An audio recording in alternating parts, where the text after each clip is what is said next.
warahmatullahi wabarakatuh. Yesterday we have discussed regarding the interrogative, imperative and exclamatory sentences and how to change these sentences by using the rules. So today we will discuss about the optative sentence. How to change the optative sentence. Our topic is narration, optative sentences. Optative sentence. How to change the optative sentences from direct speech to indirect speech. How to change optative sentences from direct to indirect speech. While changing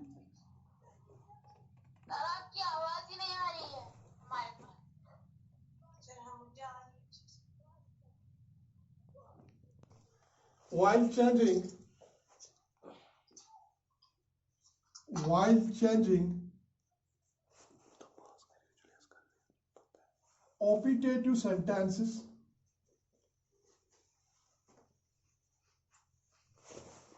from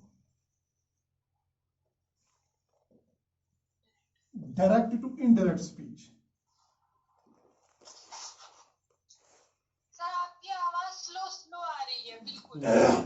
बेटा शायद network में problem होगी, तो आपको पता 4G नहीं हो रहा है, तो इसी वजह से आप थोड़ा कंसंट्रेट करो और ये आप अच्छा जोर से बोलो.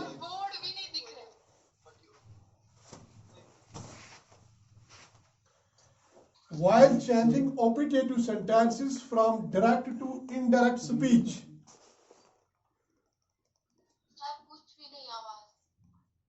बेटा आप एक काम करो. Topic is regarding the optative sentence. While changing optative sentence from direct to indirect speech, the following rules have been observed. I will write a sentence here to make you clear.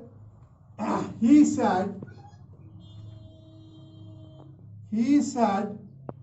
may God bless you. May God bless you. So this is the sentence. Let us first of all we see, you know that this part is a reported verb outside inverted comma. And may God bless you, the words which are inside inverted comma is a reported speech. मैं इस पे discuss बिल्कुल एक topic पूरा मैंने इसी पे दिया था, लेकिन मेरे पास जो स्टेटमेंट है मे गॉड ब्लेस यू. सो इस स्टेटमेंट में एक विश है, एक प्रे है, जिसकी हम ये कहेंगे कि ऑप्टेटिव सेंटेंस वो होते हैं विच एक्सप्रेसेस विश और प्रे. और जब आप रिपोर्टेड स्पीच में जाके देखते हैं कि ये स्टेटमेंट हमें विश के बारे में बता रही है या प्रे के बारे में बता रही है, तो फौरन आप समझ जाएंगे कि ये स्टेटमेंट जो है it belongs to optative sentences. So this is my topic, how to change optative sentences from direct to indirect. ये मैंने आपको एक एग्जांपल, एक सेंटेंस इसलिए लिखाया ताकि आप समझ जाए. एक बार फिर मैं बताता हूं बेटा, इस सेंटेंस के जो इन्वर्टेड कॉमास के बाहर के वर्ड होते हैं रिपोर्टेड वर्ब और इन्वर्टेड कॉमास के अंदर के वर्ड रिपोर्टेड स्पीच होते हैं. हम इस स्टेटमेंट रिपोर्टेड स्पीच की मदद से हम इसको देखने के बाद बता सकते हैं कि क्या मेरा ये जो स्टेटमेंट है क्या ये असर्टिव है. अगर ये इंफॉर्मेशन देता है तो इट इज असर्टिव. अगर ये मुझसे सवाल पूछता है तो इट इज इंटरोगेटिव. अगर ये मुझसे कुछ ऑर्डर कमांड के बारे में बता रहा है तो देन इट इज इम्पेरेटिव. अगर it expresses some sudden feeling के बारे में बता रहा है then it is exclamatory. But my statement, जो मेरी स्टेटमेंट है, ये एक्सप्रेस करती है, क्या करती है, एक्सप्रेस यहाँ पे ये कर रही है कि it belongs to optative sentence because it is a wish. ये एक दुआ है, ये एक नेक ख्वाहिशात है जो इंसान दूसरे को दे रहा है. तो इसी वजह से आज हमें यही रूल पढ़ने हैं कि हम ऑप्टेटिव सेंटेंस को कैसे डायरेक्ट से इनडायरेक्ट बनाएंगे. अब ये बेटा आप देखोगे यहाँ पे पूरे ध्यान से बेटा प्लीज। सेंटेंस था, सबसे पहले मैंने आपको यहां पे सेंटेंस लिखा था he said, may God bless you, may God bless you, okay, inverted comma upon. This portion is reported verb and this is reported speech. So the first rule for the optative sentences while changing it from direct to indirect, the first rule says this part, reported verb, a reported verb is changed into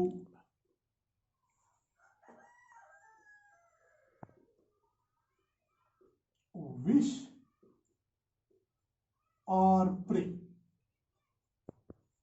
पहला rule बेटा ये कहता है, ये जो reported speech है, reported verb का ये वाला हिस्सा जो है, it is reported speech, it is reported verb, कि रिपोर्टेड वर्ब जो है ही सैड जो है वो चेंज हो जाएगा ही विश्ड और ही प्रेड में। जैसे हमारे स्टेटमेंट में कहा होगा क्या ये विश है या प्रे है, तो उसी हिसाब से हमारा रिपोर्टेड वर्ब चेंज हो जाएगा ही विश्ड और ही प्रेड में। Second rule,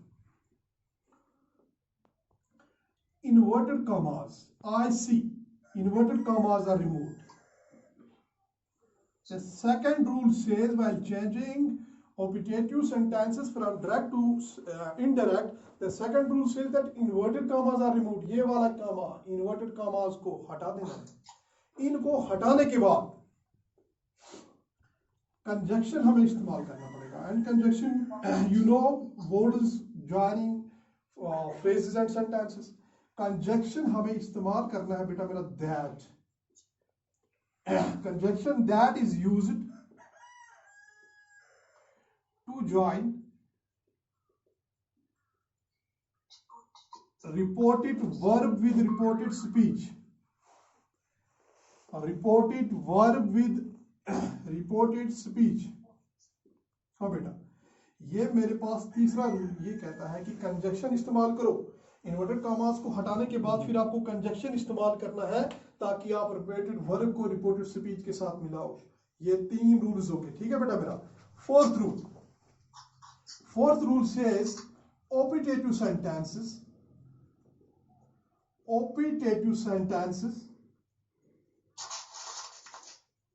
are changed into assertive form, assertive form। ये तो मैं डिस्कस कर चुका हूं कि assertive होते हैं इंफॉर्मेटिव सेंटेंस। चौथा रूल मेरा ये कहता है यार जो आपका ऑपरेटिव स्टेटमेंट है आपको इसको assertive बनाना है, a sort of information, ये आपका लगना चाहिए कि ये हमें आप इंफॉर्मेशन दे रहा है। इसका मोड जो ऑपरेटिव से assertive में चेंज हो गया। Number fifth and the last rule is rules for the change of tenses, comma, pronouns and words denoting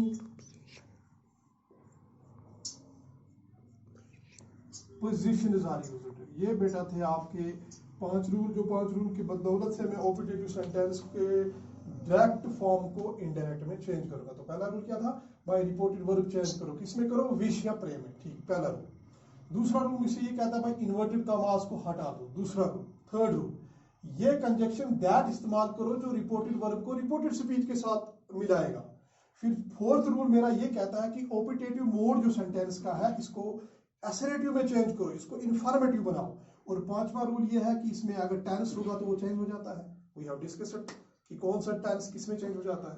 pronounce अगर होंगे वो चेंज करना पड़ेंगे, इसके मतलब भी हम डिस्कस कर चुके हैं। एंड वर्ड्स डिनोटिंग पोजीशन जो है वो भी हम डिस्कस कर चुके हैं कि अगर किसी स्टेटमेंट में इन तीनों में से टेंस, प्रोनाउंस और वर्ड्स डिनोटिंग पोजीशन होंगे तो वो भी चेंज हो जाएंगे। अब इन्हीं की बदौलत से मैं इस सेंटेंस को चेंज करता हूं। 2-3 एग्जांपल आपको दूंगा जहां से ये बिल्कुल आपको क्लियर हो जाएगा।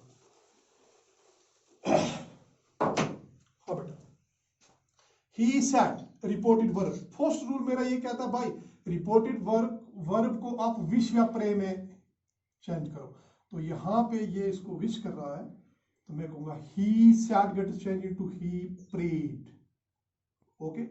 सेकंड रूल मेरा कहता है भाई इन्वर्टेड कॉमास को हटा दो, मैंने इन्वर्टेड कॉमास को हटा देना है। It is direct speech and we have to make it indirect speech. तो थर्ड रूल मेरा ये कहता है कि कंजक्शन दैट इस्तेमाल करो जो रिपोर्टेड वर्ब से रिपोर्टेड स्पीच को मिलाएगा, तो मैं बेटा यहाँ पे दैट इस्तेमाल करूंगा। फोर्थ रूल ये कहता है कि इसको एसरेटिव बनाओ, इसको इंफॉर्मेटिव सेंटेंस बनाना है।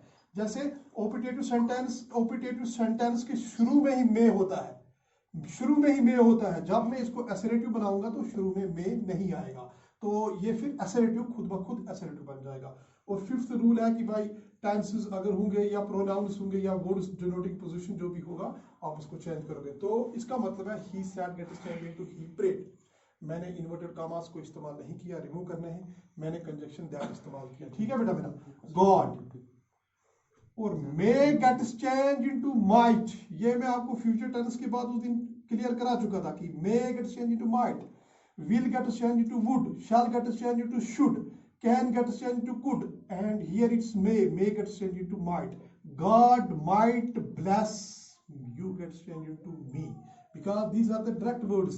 He said, उसने कहा क्या, may God bless you, मुझे कहा एक ख्वाहिश, मेरे लिए एक अच्छी ख्वाहिश जाहिर की कि खुदा आप पे मेहरबान हो। तो मैं कहता हूं उसके वर्ड जब मैं कहूंगा he prayed, उसने मेरे लिए he wished that God might bless me, खुदा मुझ पे मेहरबान हो जाए।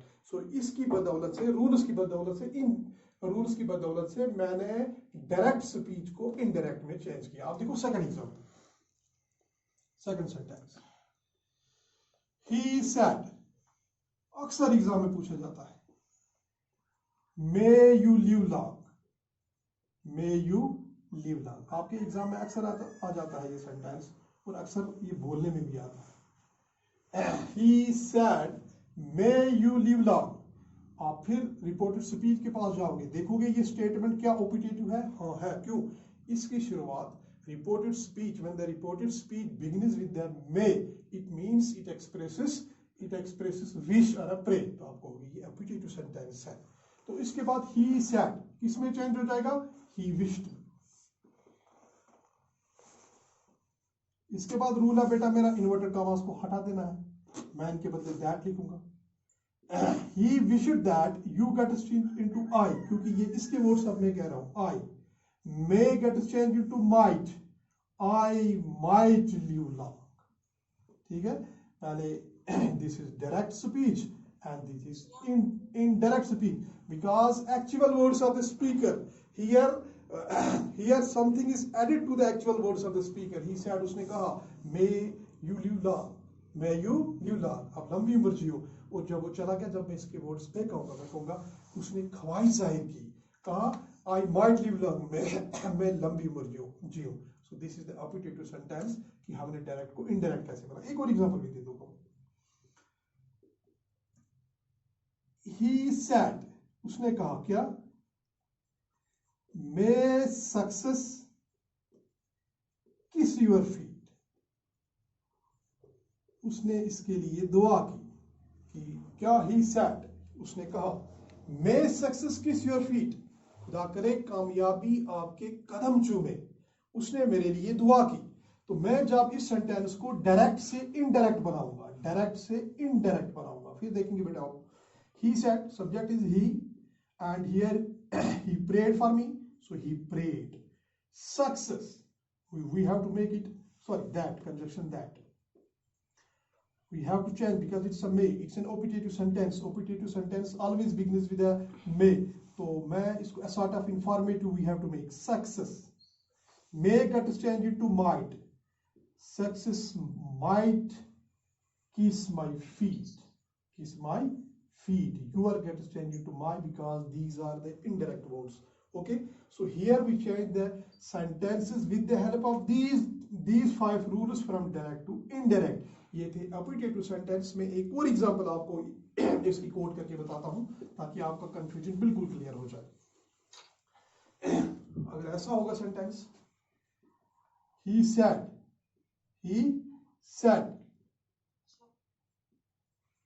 may my country progress, may my country progress, उसने ख्वाहिश जाहिर की कि मेरा मुल्क जो है वो तरक्की करे। तो इसके वर्ड जब बेटा मैं कहूंगा he said gets change into he wished, तो उसके बाद सर ने बोला भाई इन्वर्टेड कॉमास को हटा दो, इन इन्वर्टेड कॉमास को मैं लिखूंगा ही नहीं। फिर क्या बोलता है भाई दैट लिखो, मैंने दैट लिखा। फिर उसके बाद बोलते हैं आप इसको ओपिटेटिव को चेंज करो एसरेटिव में। ओपिटेटिव को एसरेटिव में चेंज करते वक्त मुझे में पहले नहीं लिखना है, क्योंकि अगर किसी स्टेटमेंट में में से शुरुआत हो जाती है तो it expresses optative sentence, because we have to change optative into assertive, we have to make it as sort of information. तो मैं यहाँ पे लिखूंगा ही विशड, उसने ख्वाहिश जाहिर की, he's may gets change into he's, क्योंकि these are the direct words of the he. And यहाँ पे मैं इसके वर्ड्स बोल रहा हूं, he's country may get changed into might, his country might progress। तो मैंने आपको बेटा मैंने 2-4 एग्जांपल दी जिससे मैंने ओपिटेटिव के तमाम डायरेक्ट सेंटेंस को इनडायरेक्ट सेंटेंस में चेंज किया। So with the help of these 5 rules we change the operative sentence from direct to indirect. So with this way your topic gets completed। तो हमने बेटा मेरा एक ब्रीफ लुक मैं आपको ये दूंगा पिछले 5, आज इसका 5वां लेक्चर था जहाँ पे हमने ये सारे टॉपिक कंप्लीट किए। सबसे पहले नरेशन को हमने डिफाइन किया, फिर नरेशन के बाद हमने इसके पार्ट्स पे बात की कि भाई डायरेक्ट स्पीच होती है, फिर इनडायरेक्ट होती है। फिर डायरेक्ट स्पीच को मैंने बताया कि इसके 2 हिस्से होते हैं, एक रिपोर्टेड वर्ब होता है जो आउटसाइड इन्वर्टेड कामा होगा, और एक रिपोर्टेड स्पीच होता है जो इनसाइड इन्वर्टेड कामा होगा। इसके बाद फिर हमने बात की कि भाई इसमें कौन से रूल्स रखते हैं जिसके जरिए हम सेंटेंस को डायरेक्ट से इनडायरेक्ट बनाते हैं। कि while changing the sentence from direct to indirect हमने कहा कि भाई 3 rules have been observed. First change of the rules of the tense, जिसपे हमने बात की प्रोनाउंस, इसमें प्रोनाउंस चेंज हो जाते हैं। और तीसरा words denoting position. With the help of these 3 rules we change the sentence from direct to indirect. और टेंसेस में हमने प्रेजेंट पे भी डिस्कस किया, पास्ट पे भी डिस्कस किया और फ्यूचर पे भी डिस्कस किया। प्रोनाउंस की जहाँ तक ताल्लुक है हमने फर्स्ट पर्सन भी पढ़े कि सेकंड पर्सन अगर होगा, थर्ड पर्सन होगा तो रूल क्या कहेगा, वर्ड्स डिनोटिंग पोजीशन पे भी की बात। उसके बाद बेटा हमने एक्सेप्शनल रूल्स भी 2 पढ़े, भाई ये कहाँ कौन से एक्सेप्शनल रूल इनमें है, उनकी बदौलत फिर on the basis of the narration we divided the sentence this into 5 parts. First was assertive, second was interrogative, fourth was imperative, then it was exclamatory, and then it was operative. Today we discuss about the operative sentences। and कि assertive वो वाले होते हैं जिनमें information है, वो भी हमने डिस्कस किया। इंटरोगेटिव जिनमें सवाल पूछे जाते हैं, और इम्पेरेटिव जिनमें ऑर्डर, कमांड और रिक्वेस्ट होती है। एक एक्सक्लेमेटरी होते हैं, चौथा एक्सक्लेमेटरी जिनमें सडन फीलिंग होती है। और आज हमने डिस्कस किया ओपिटेटिव सेंटेंस जिनमें विश, प्रे और विश या प्रे हो। तो उससे आज आपका नरेशन कंप्लीट होता है। Thank you very much. अगर आपका कोई सवाल होगा तो बेटा मेरा आप पूछ सकते हैं इनमें। Thank you. अब हम कल बात